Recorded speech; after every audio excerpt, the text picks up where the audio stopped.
नमस्कार दोस्तों, mission art के इस ऑनलाइन प्लेटफॉर्म पर एक बार फिर से आपका हार्दिक स्वागत व अभिनंदन। राजस्थान लोक सेवा आयोग द्वारा ग्रेड फर्स्ट के डॉक्यूमेंट वेरिफिकेशन की ऑनलाइन काउंसलिंग करवाई जा रही है। अब ये जो ऑनलाइन काउंसलिंग है ये किस प्रकार से होगी, किन किन चीजों का अभ्यर्थियों को ध्यान रखना है और क्या क्या डिटेल्स है जो हमें भरनी है, इसका पूरा प्रोसेस क्या है वो मैं आपको लाइव दिखाने वाला। तो सबसे पहले अभ्यर्थी को अपना एसएसओ लॉगिन करना होगा। आप गूगल में जाकर के SSO Rajasthan gov.in आपको टाइप करना होगा। इस प्रकार का जो पॉपअप विंडो है जो आपके सामने नजर आएगी। ये आप SSO अपने खुद के पर्सनल लैपटॉप पे भी खोल सकते हो और अगर आपको नहीं आता है तो आप ई मित्रा के माध्यम से यानी ई मित्र पर जाकर भी अपना ये जो वेरिफिकेशन का कार्य है ये करवा सकते हो। इसमें डॉक्यूमेंट आपको अपलोड करने हैं, अपनी सूचनाएं हैं जो अपलोड करनी है। तो यहां पर आपको अपनी SSO ID डालनी है जो आपके फॉर्म पर दी हुई है और उसके पासवर्ड आपको यहां टाइप करके दिए गए कैप्चा आप यहां टाइप कर दीजिए और इसको कर दीजिए आप लॉगिन। जैसे ही आप SSO लॉगिन करोगे तो आप अपने जो SSO का जो डैशबोर्ड है वहां पर पहुंच जाओगे और इस डैशबोर्ड पे आपको ये जो लाल सर्किल में आपको दिखाई दे रहा है रिक्रूटमेंट पोर्टल, आप इस पे करोगे क्लिक। जैसे ही आप रिक्रूटमेंट पोर्टल पे क्लिक करोगे तो आप इस पॉपअप विंडो पे पहुंच जाओगे जिसमें आपको यहां पर होम के बाद 2 नंबर पे दिखाई देगा क्या, माई रिक्रूटमेंट। तो अभ्यर्थी को क्या करना है, माई रिक्रूटमेंट जो पोर्टल जो बटन है उस बटन पर क्या करना है, क्लिक करना है। जैसे ही अभ्यर्थी इस पे क्लिक करेगा तो अभ्यर्थी पहुंच जाएगा सीधे यहां पर, यानी माई रिक्रूटमेंट है, इस पे आप क्लिक करोगे तो आप यहां पर आ जाओगे और यहां पर आपको जितने भी आपके जो फॉर्म भरे हुए हैं वो सारी डिटेल आपको यहां शो हो जाएगी। जबकि आपको इसमें जाना है सबसे लास्ट में, सबसे लास्ट वाले ऑप्शन में जहां पर लिखा हुआ मिलेगा आपको डिटेल्ड फॉर्म कम सिक्योरिटी। इस बटन पर आपको करना है ओके। जैसे ही आप इस पे ओके करोगे तो आपके सामने स्टार्ट डेट और एंड डेट के आगे लिखा आएगा अप्लाई नाउ। आपको किस पे करना है, अप्लाई नाउ पे ओके करना है। देखो ये जो रो है इस पे आपके सामने जो भी ग्रेड फर्स्ट में आपका जो विषय है, जो आपका एप्लीकेशन फॉर्म है वो दिखाई देगा। यहां पर आपके सामने व्यू एप्लीकेशन फॉर्म रहेगा, जबकि यहां पर आपके सामने नाम आएगा अप्लाई नाउ। तो आपको अप्लाई नाउ पर करना है ओके। अप्लाई नाउ पर आप ओके करोगे तो सबसे पहले आपके सामने इस प्रकार की एक विंडो ओपन होगी जिसमें ये कह रहा है कि आप एडिट या अपडेट जो बटन है उसका यूज फॉर्म को फाइनल सबमिट करने से पहले यूज कर सकते हो। उसके बाद फॉर्म को आपने फाइनली सबमिट कर दिया, उसके बाद आप किसी भी प्रकार का इसमें परिवर्तन नहीं कर सकते, इसलिए आप अपनी डिटेल को पहले भर लीजिए। इस पॉपअप विंडो ये जो फर्स्ट है इसमें आपको यहां पर गुड का निशान लगाना है और आपको कर देना है यहां पर ओके। जैसे ही आप ओके करोगे आप पहुंच जाओगे यहां पर आपसे परमिशन मांगेगा कि आपने संपूर्ण जो इसके नियम हैं वो आपने पढ़ लिए। अगर आपने नहीं पढ़े तो यहां ये जो दी गई PDF है इस PDF को आप डाउनलोड करके पढ़ लीजिए और आप कर दीजिए यहां पर ओके। जैसे ही आप सेकंड पॉपअप विंडो पे ओपन करोगे तो आप पहुंच जाओगे नेक्स्ट विंडो पे। अब यहां पर आप पहुंच जाओगे, आपके सामने इस प्रकार का आपका जो खुद का फॉर्म है वो ओपन हो जाएगा।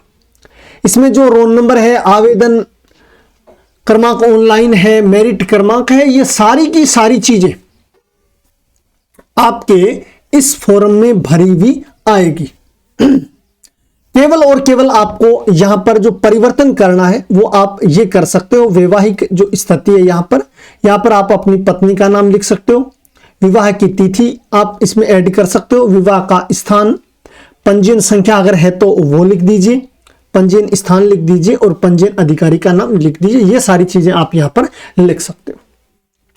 इसके अलावा आपको यहां पर विवरण जरूर देना है, किसका, संतान विवरण, ठीक है, यानी 1/6/2002 से पहले आपके कितने बच्चे थे, इनकी सूचना आपको देनी है। बिफोर और आफ्टर, यानी बिफोर जो 2006 से पहले आपके कितने जीवित बच्चों की संख्या है वो आपको यहां पर टाइप करनी है, और 2006 के बाद आपके जितने बच्चे उनकी संख्या यहां टाइप करनी है। टोटल यहां पर अपने आप हो जाएगी। अगर आपके जैसे 1 या 2 बच्चे हैं, नहीं है तो कोई दिक्कत नहीं, आपको 0 ही रहने देना है। इस पूरे के पूरे प्रारूप को आपको नहीं छेड़ना है। अगर आपके बच्चे हैं तो यहां पर आपको नाम लिखना है, जीवित पुत्र या पुत्री का नाम और उसका जन्मदिन। इसका जन्म प्रमाण पत्र प्रस्तुत करना कंपलसरी नहीं है, ठीक है। एक है तो एक का और दूसरे का आप यहां पर टाइप कर दीजिए। फिर बात करें भूतपूर्व सैनिक, अगर आप एक्स सर्विसमैन हो तो आप यहां पर यस कर दीजिए। हालांकि ऑलरेडी आपका यस या नो जो भी आपने फॉर्म के समय भरा है वो यहां पर आएगा। इसके अलावा एनसीसी जो आप पहले भर चुके हैं वो ही आएगा, और उत्कृष्ट खिलाड़ी है तो आप यस या नो जो भी आपने पहले किया है वो ऑटोमेटिक आ जाएगा। इसमें केवल एक चीज ध्यान रखना है, आप इसमें किसी भी प्रकार का जो बेसिक डिटेल इसमें परिवर्तन नहीं कर सकते, लेकिन परिवर्तन केवल आप कर सकते हो किसमें, जो पिता का हिंदी में नाम है ना, उसमें परिवर्तन, माता का हिंदी में नाम है उसमें परिवर्तन, यानी हिंदी में जो जो नाम है उसमें आप परिवर्तन कर सकते हो। माता और पिता के हिंदी का नाम अगर गलत आ रहा है तो आप उसको सही कर सकते हो, जबकि इंग्लिश का नाम आपका सही नहीं होगा, ठीक है। अब एक ऑप्शन यहां पर ये जो ऑटोमेटिक जो आई हुई उम्र, इसको आप ध्यान रखना। यहां देख रहे हैं विज्ञप्ति ने निर्धारित तिथि की आयु, तो ये 1 जनवरी 2019 के अनुसार। अब यहां पर आप देख लीजिए कि आपके फॉर्म में कितनी 1 जनवरी 2019 है, यानी 1 जनवरी 2019 तक आपकी उम्र कितनी थी वो आप यहां पर क्या कर लीजिए, नोट कर लीजिए। आपकी इस यहां से देख करके आप इस आयु को क्या कर लीजिए, नोट कर लीजिए, क्योंकि आगे भी आपको ये आयु भरनी है। अब चलते हैं आगे। सेवारत कर्मचारी अगर आप हो तो आपने अपनी जो डिटेल है जो पहले से ही यहां पर भर रखी है वो सारी की सारी डिटेल यहां पर आपकी आ जाएगी।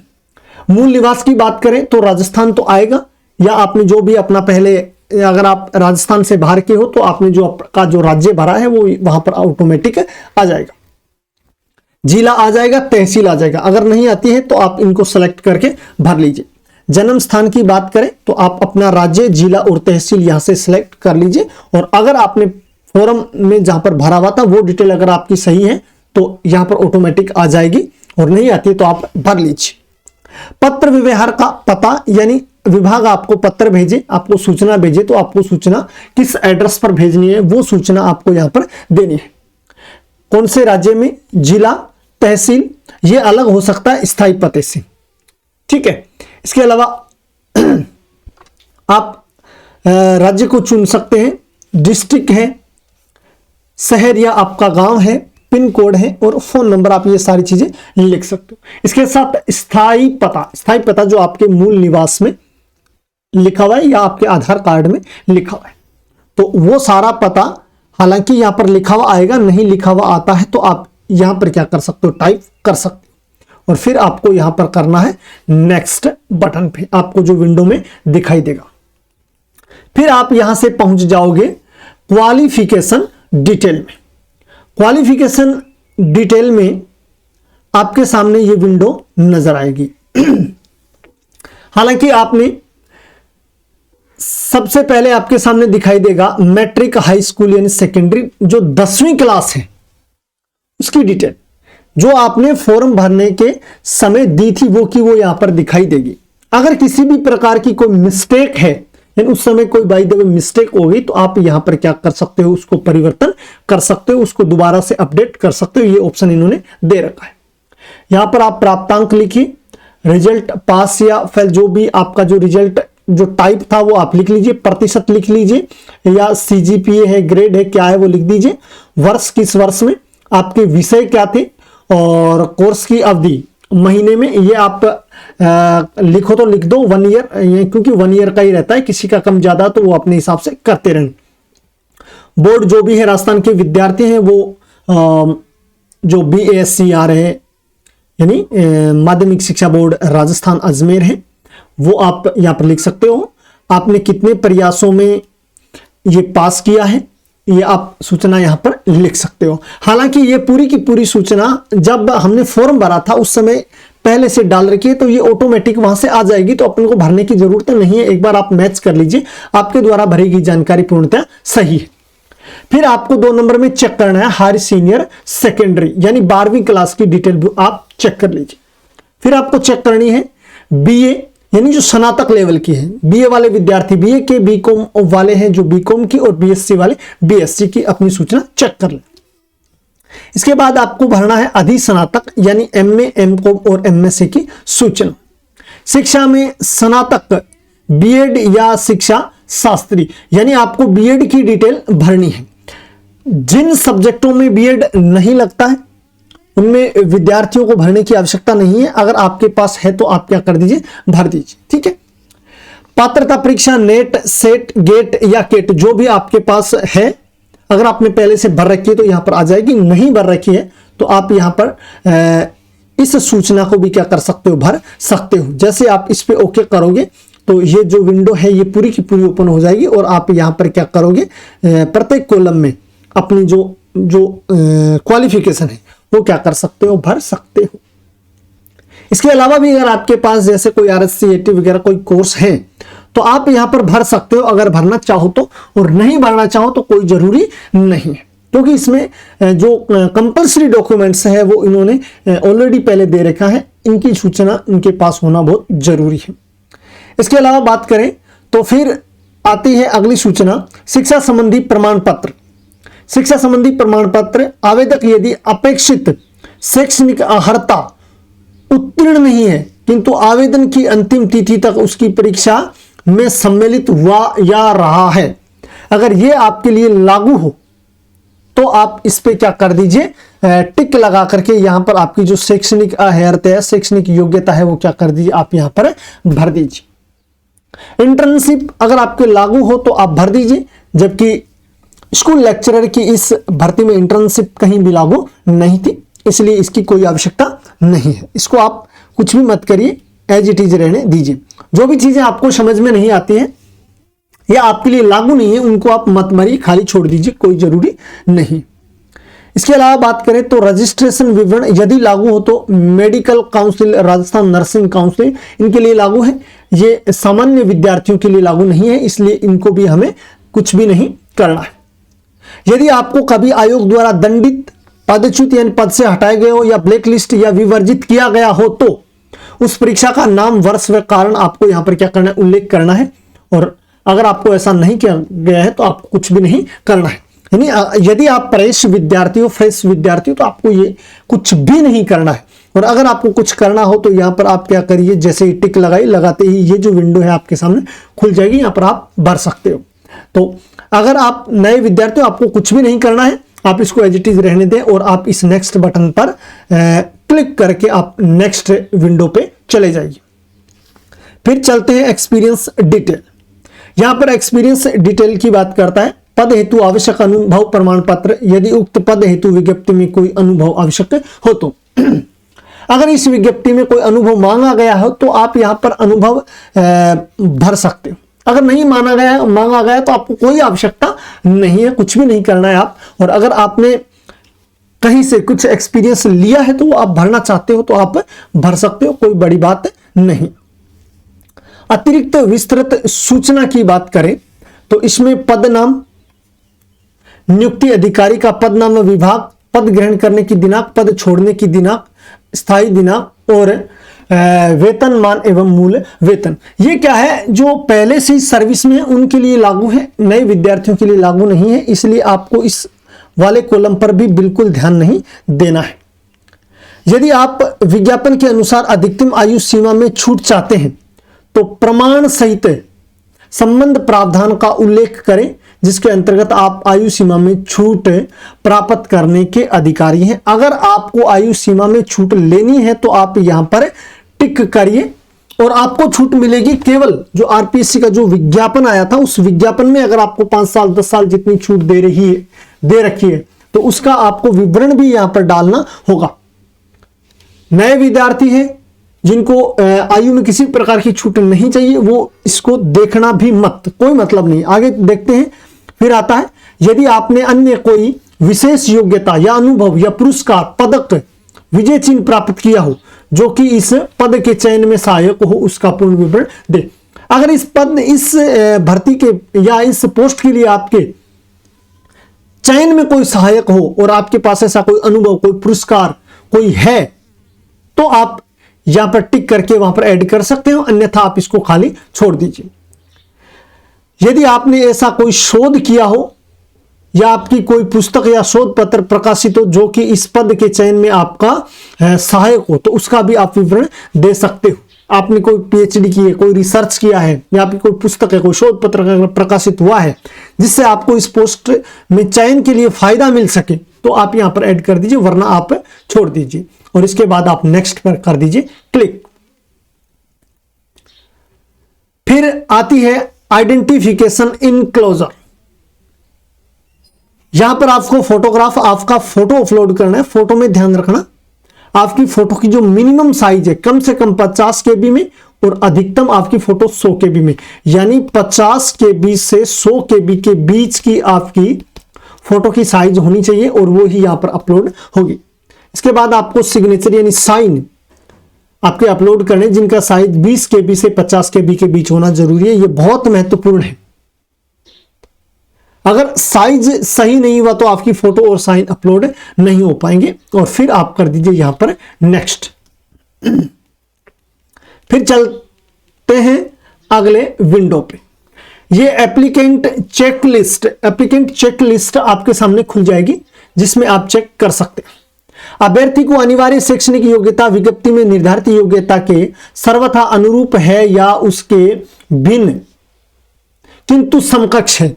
अगर ये चीजें आप पढ़ लीजिए, उसमें अगर आपके लिए लागू है तो आप सर्वथा अनुरूप कर दीजिए, वरना आप इस पे क्लिक कर दिए, यानी उससे भिन्न है किंतु समकक्ष है। अगर आपकी योग्यता सही है तो आप सर्वथा अनुरूप कर दीजिए। अगर इनमें से आपको किसी भी चीज की कुछ भी नहीं चाहिए तो आप केवल और केवल क्या कर दिए, इस क्लियर बटन है इस पे ओके कर दीजिए। आपकी अगर योग्यता बिल्कुल से विज्ञापन के अनुसार सही है तो आप क्लियर पर करके आप सीधे ही आगे जा सकते हैं, उनको पढ़ने की आवश्यकता नहीं है। फिर बात करते हैं, अभ्यर्थी ने आवेदन की अंतिम तिथि तक अनिवार्य शैक्षणिक योग्यता प्राप्त कर ली थी या उसके बाद प्राप्त की। अगर पहले कर ली थी तो आप यस कर दीजिए, वरना आप नो कर दीजिए। ठीक है, जो बाद में प्राप्त की इसको ओके कर दीजिए करना चाहो तो। और अगर आपकी पहले की है तो फिर आपको बिल्कुल कुछ करने की जरूरत नहीं है, आप क्लियर ऑप्शन पे क्लियर करो और आगे जाओ। यदि अभ्यर्थी द्वारा आवेदन पत्र के समय अनिवार्य शैक्षणिक योग्यता में अनिवार्य जो शैक्षणिक योग्यता में उत्तीर्णता प्राप्त नहीं की गई थी, तो क्या अभ्यर्थी आवेदन की तिथि तक उस परीक्षा के अंतिम वर्ष के पाठ्यक्रम की परीक्षा में सम्मिलित हो चुका था।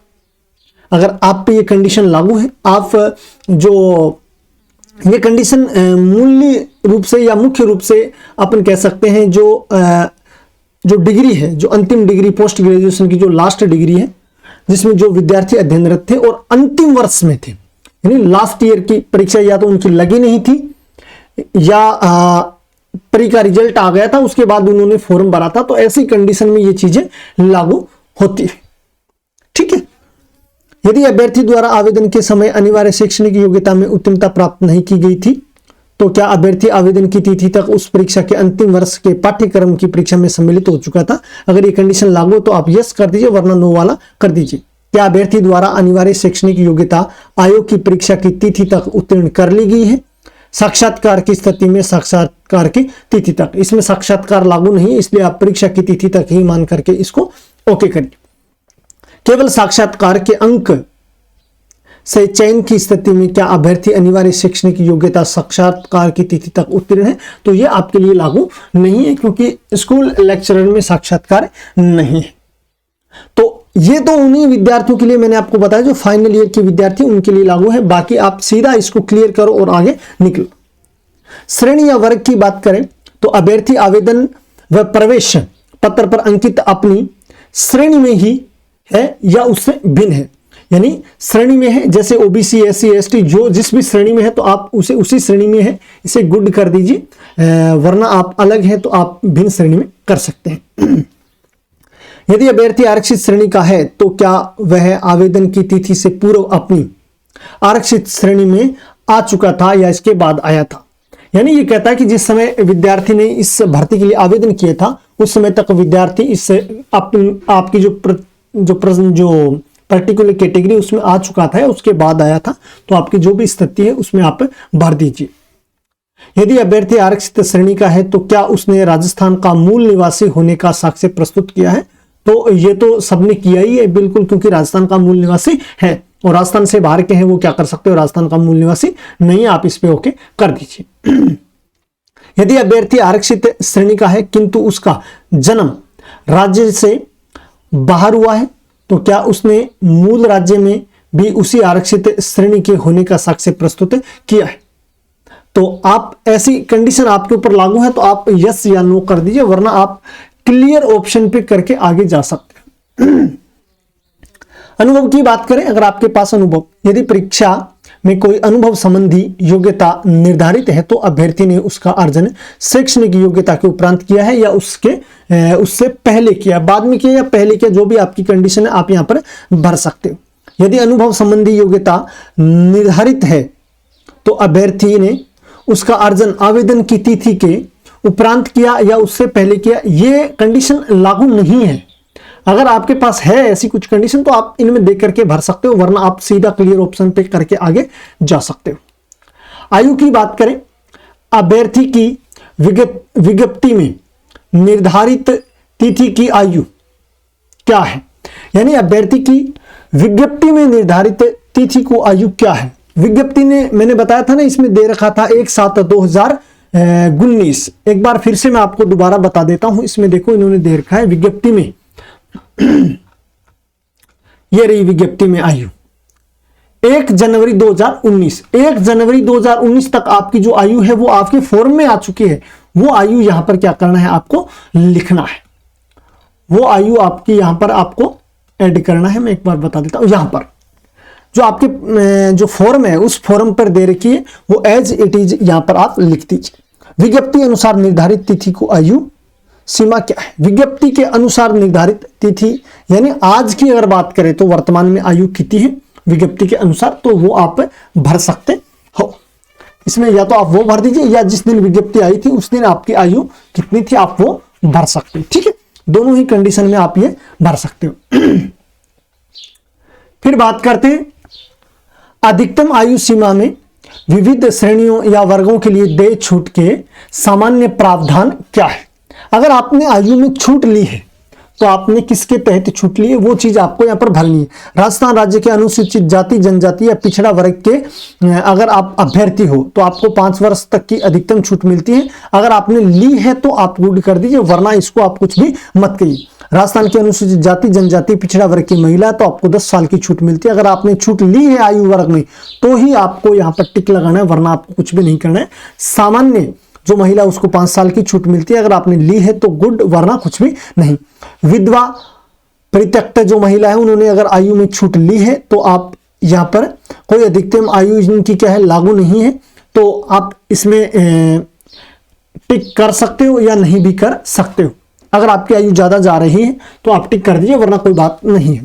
निःशक्त जन की बात करें तो उनको 10 और 13 और 15 साल की जो छूट दी गई है उसके अनुसार आप यहाँ पर टिक कर सकते हो अगर आपने फायदा लिया है तो। अगर आपने फायदा नहीं लिया है तो इस प्रारूप को आपको देखने की जरूरत नहीं है और आप यहां पर सीधे कर दीजिए नेक्स्ट।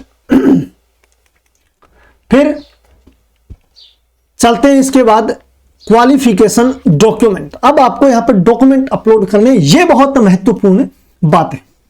सबसे पहले आपको अंक पत्र matric, high school and secondary, कहने का मतलब यह है कि आपको 10th लेवल का आपके पास जो भी डिग्री है या जो भी आपकी मार्कशीट है वो आपको यहां पर क्या करनी है, अपलोड करनी है। आप सबकी क्या कर लीजिए, पीडीएफ बना लीजिए अलग अलग। इसमें क्या है, जारी क्रमांक आपकी जो मार्कशीट है उसके ऊपर सीरियल नंबर लिखे हुए हैं, यानी SR, यानी SR नंबर, सीरियल नंबर लिखे हुए, वो नंबर आप यहां पर लिख दीजिए। और जारी करने की जो दिनांक है, जो आपका रिजल्ट आउट हुआ है, वो तारीख उसमें नीचे लिखी हुई है, वो तारीख आप यहां पर लिख दीजिए। संलग्न संख्या, 10वीं की मार्कशीट एक होती है, किसी के पास 2 है तो आप अपनी दोनों मार्कशीटों की संख्या, जैसे 1 या 2 आपकी जो भी है, जैसे 1 है तो 1 या 2 है तो 2, आप यहां पर 1 या आप 2 यहां पर टाइप कर दीजिए और यहां पर आप PDF को क्या कर दीजिए, अपलोड कर दीजिए। अगर बाई चांस आपकी PDF गलत अपलोड हो गई तो आप यहां पर ये जो क्रॉस है इसको दबा करके इसको वापस हटा सकते हो, दोबारा इन सूचना को भर सकते हो। फिर इसके बाद उपाधि प्रमाण पत्र, मैट्रिक, हाई स्कूल, सेकेंडरी, यानी 10वीं का आपको प्रमाण पत्र। पहले क्या है, प्रमाण पत्र अलग आता था, मार्कशीट अलग आती थी, जबकि वर्तमान में जो आ रही है 2010 के बाद जितनी भी मार्कशीटें आ रही हैं उसमें प्रमाण पत्र उस मार्कशीट के साथ में है। इसलिए आप उस मार्कशीट के दोनों साइड की PDF बना लीजिए और 1 नंबर यानी अंक पत्र में भी वही आपको अपलोड करनी है और उपाधि जो प्रमाण पत्र है उसमें भी आपको वही अपलोड करनी है, ठीक है। इसी प्रकार से आपको अंक पत्र हायर सेकेंडरी यानी जो सीनियर सेकेंडरी है, जो 12th लेवल है, उसके आपको सीरियल नंबर, दिनांक, रिजल्ट की दिनांक आएगी यहां पर, और संख्या आपके पास 1 या 2 जितनी भी आपकी मार्कशीट है वो आप संख्या यहां पर डाल दीजिए और वो आप जो PDF आपने बनाई है सीनियर सेकेंडरी की वो आप यहां पर अपलोड कर दीजिए। अब जिनके पास प्रमाण पत्र अलग है उनको तो इन दोनों में प्रमाण पत्र अलग से अपलोड करना होगा, जबकि जिनका प्रमाण पत्र अभ्यर्थियों का साथ में है वो एक ही बना ले, यानी मार्कशीट और प्रमाण पत्र एक साथ है तो दोनों में क्या कर दीजिए, वही आप अपलोड कर दीजिए। और इधर सीनियर सेकेंडरी वालों में भी दोनों में आप क्या कर दीजिए, वही आपकी मार्कशीट और प्रमाण पत्र एक साथ अपलोड हो जाएंगे। फिर अंक पत्रक की बात करें इसके BA, BCom और BSc, यानी जो UG लेवल है, UG लेवल की बात करें तो इसमें आपको यहां पर PDF अपलोड करनी है। यहां जारी करने के क्रमांक, इसकी बात करें अपन, इसकी बात करें तो यहां आपको जो अपने फाइनल ईयर की, यानी BA final year, BCom final year है, BSc फाइनल ईयर की जो मार्कशीट के ऊपर जो क्रमांक दे रखे वो क्रमांक आपको यहां पर जारी करने हैं। और इसके बाद फाइनल ईयर का जब रिजल्ट घोषित हुआ तो वो तारीख आप यहां पर ऐड कर दीजिए। संख्या की बात करें तो संख्या आपको कितनी रहेगी, 3, क्योंकि फर्स्ट ईयर, सेकेंड ईयर और थर्ड ईयर तीनों वर्षों की आपको मार्कशीट है वो यहां पर अपलोड करनी है। PDF बना करके तीनों की आप अपलोड कर दीजिए, यानी एक ही PDF में तीनों ईयर की जो मार्कशीट है वो आप अपलोड कर लीजिए। उपाधि प्रमाण पत्र स्नातक, किसकी उपाधि या प्रमाण पत्र, किसकी, स्नातक लेवल की, यानी जो आपका आपने BA, BCom और BSc की है उसकी जो डिग्री है, उसकी जो डिग्री है वो आपको यहां पर क्या करनी है, अपलोड करनी है। अब डिग्री के ऊपर जो सीरियल नंबर है वो यहां पर आप यहां पर अपलोड कर दीजिए। आपको डिग्री कब मिली, डिग्री कब मिली मतलब जब आपने फाइनल, यानी जो BA फाइनल या BSc या BCom जो फाइनल किया था उसका जो रिजल्ट आया था वही तारीख यहां पर रहेगी आपकी, तो वो आप यहां पर लिख सकते हो। अगर आपको ओरिजिनल डिग्री मिल गई है, ओरिजिनल डिग्री मिल गई है तो उस डिग्री को इशू करने की तारीख यहां पर होती है, तो वो तारीख आप यहां पर लिख दीजिए। वरना प्रोविजनल डिग्री के लिए जो तारीख है या तो उस डिग्री पे दी होगी, वरना फिर आपके फाइनल ईयर की जो रिजल्ट आने की जो फाइनल की मार्कशीट है उसकी तारीख है वो आप यहां पर लिख दीजिए। संलग्न संख्या क्या रहेगी, ये तो एक ही रहेगी क्योंकि डिग्री तो एक ही मिलती है। और यहां पर आप उस डिग्री की PDF है वो अपलोड कर दीजिए। अंक पत्र अधिस्नातक यानी MA, MCom और MSc की बात करें तो इनमें भी क्या है, फाइनल ईयर के जो मार्कशीट है उसके ऊपर जो सीरियल नंबर दे रखे हैं वो आप यहां पर अपलोड कर दीजिए। और यहां पर आपको क्या करना है, फाइनल ईयर यानी MA फाइनल, MCom फाइनल या MSc फाइनल की जो मार्कशीट है उसके ऊपर तारीख दी हुई है पास आउट की या परिणाम जारी करने की, वो तारीख यहां पर रहेगी जो आप यहां पर लिख दीजिए। संलग्न संख्या की बात करें तो संलग्न संख्या कितनी रहेगी, इसमें रहेगी 2। इसमें कितनी रहेगी, ऊपर वाले में, स्नातक वाले में रहेगी 3, क्योंकि इसमें 3 डॉक्यूमेंट लगेंगे, first year, second year, final. इसमें MA प्री और MA फाइनल दोनों लगेगी, दोनों की PDF आप एक साथ बना करके यहां अपलोड कर दीजिए। उपाधि प्रमाण पत्र की बात करें अधिस्नातक की तो अधिस्नातक यानी MA की यानी PG लेवल की जो डिग्री है वो डिग्री आपको यहां पर अपलोड करनी है। अगर आपके पास प्रोविजनल है तो उसके ऊपर एसआर नंबर लिखे हुए होंगे, सीरियल नंबर वो आप लिख दीजिए, उसके ऊपर तारीख है वो लिख दीजिए, वरना आप एमए फाइनल वाली तारीख यहां पर लिख दीजिए। संलग्न संख्या तो यहां रहेगी 1, और चूज फाइल में आप क्या कर दीजिए, यहां पर आपकी जो एमए की जो डिग्री है वो डिग्री यहां पर अपलोड कर दीजिए। चरित्र प्रमाण पत्र यानी अंतिम स्कूल, यानी जहां से आपने अंतिम डिग्री प्राप्त की है उस कॉलेज का चरित्र प्रमाण पत्र आपको अपलोड करना है। एक तो वो चरित्र प्रमाण पत्र होगा, उसके साथ साथ आप स्थानीय 2 लेक्चरर या यूं कहें तो जो गजेटेड अधिकारी हैं उनके द्वारा प्रमाणित है 2 और चरित्र प्रमाण पत्र। तो एक तो अंतिम शैक्षणिक योग्यता का और 2 एक्स्ट्रा हो गए, 3 प्रमाण पत्रों की आप पीडीएफ बनाइए चरित्र प्रमाण पत्र की, और आप यहां पर क्या कर दीजिए, अपलोड कर दीजिए। यहां आपको तारीख भरनी है अंतिम शैक्षणिक योग्यता वाली तारीख आप यहां पर भर दीजिए, या जो क्रमांक है, जारी क्रमांक है, क्रमांक उसके ऊपर लिखा हुआ होगा वो आप क्रमांक लिख दीजिए। और तारीख की बात करें तो जिस दिन आपको मिला है अंतिम शैक्षणिक योग्यता वाला वो आप तारीख यहां पर लिख दीजिए, और संलग्न संख्या लिख दीजिए आप 3, क्योंकि आपने एक तो अंतिम शैक्षणिक योग्यता वाले कॉलेज से चरित्र प्रमाण पत्र प्राप्त किया, एक तो वो हो गया, और 2 हो गए फर्स्ट ग्रेड जो लेक्चरर है या असिस्टेंट प्रोफेसर जो भी है आपका गजेटेड अधिकारी से सत्यापित जो प्रमाण पत्र है वो आप अपलोड कर दीजिए। फिर बात करते हैं अनापत्ति प्रमाण पत्र। ये तो उनके लिए लागू है जो ऑलरेडी सर्विस में सेवा में है, उनको विभाग की तरफ से एनओसी मिलती है कि भाई हमको इस परीक्षा में सम्मिलित होने से या इस काउंसलिंग में ये फला फला अभ्यर्थी है जो सम्मिलित होता है, तो इससे हमें कोई ऑब्जेक्शन नहीं है, तो ये आपके लिए लागू नहीं है। फिर आपको यहां पर अपलोड करना है मूल निवास प्रमाण पत्र। आपका जो भी मूल निवास प्रमाण पत्र है उसका जारी करने के जो क्रमांक है वो आप यहां पर लिख दीजिए, और दिनांक आप यहां पर लिख दीजिए। अगर जैसे मान लो किसी के पास बहुत पुराना है, हालांकि इसका मूल निवास का यही मूल निवास और जाति प्रमाण पर जितने भी ये प्रमाण पत्र थे उनकी शर्त ये थी कि आपने जो फॉर्म भरा उससे पहले आपके पास लेटेस्ट होने चाहिए, ये इनकी शर्त थी।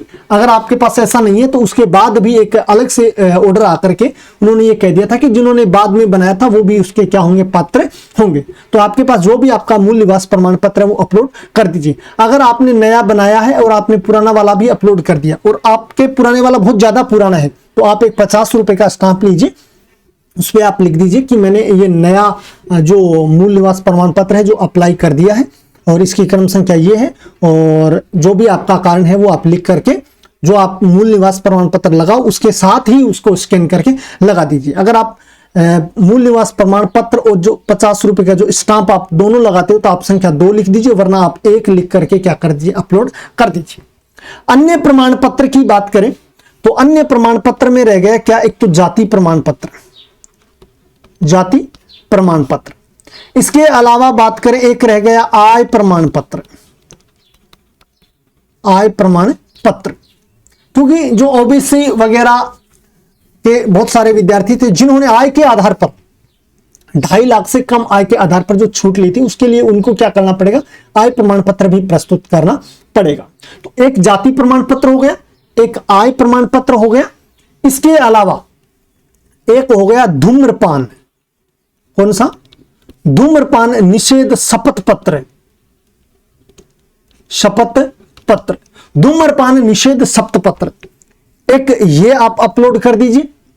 इसके अलावा अगर आपके कहीं पर भी डॉक्यूमेंट्स में नाम में गलती है, नाम में गलती है तो आप एक 50 रुपए का स्टांप लीजिए, आपकी कौन कौन सी डिग्रियों में नाम या कौन कौन सी मार्कशीट में नाम गलत है उसका पूरा विवरण लिखिए और आप यहां पर अपलोड कर दीजिए। इसके अलावा एक आपको संतान संबंधी, कौन सा, एक आपको संतान संबंधी प्रमाण पत्र अपलोड करना पड़ेगा, संतान संबंधी शपथ पत्र, एक आपको संतान संबंधी शपथ पत्र अपलोड करना पड़ेगा। कब, किस स्थिति में, जब आपकी शादी हो चुकी है, आपके 1 या 2 बच्चे हैं, तो आप ये कहोगे कि हम 2 से ज्यादा बच्चे पैदा नहीं करेंगे, इस प्रकार का आपको शपथ पत्र देना पड़ेगा। इसके अलावा अगर अपन बात करें तो ज्यादा कुछ है नहीं। हां, अगर आप अनमैरिड हैं तो आपको संतान संबंधी न दे करके इस जगह आपको प्रमाण पत्र देना पड़ेगा दहेज का, दहेज निषेध का शपथ पत्र कि मैं जब भी शादी करूंगा दहेज नहीं लूंगा। ठीक है, और 2 से ज्यादा बच्चे वो जो एक पे ही आ जाएगा, दोनों ही क्या है एक पे ही आ जाएंगे जो अनमैरिड हैं। तो इस प्रकार के आपको जो डॉक्यूमेंट्स वगैरह है इन सब की लास्ट में जो भी आपके जितने भी बचे हुए हैं, जैसे आप चाहो कि मुझे तो RSCIT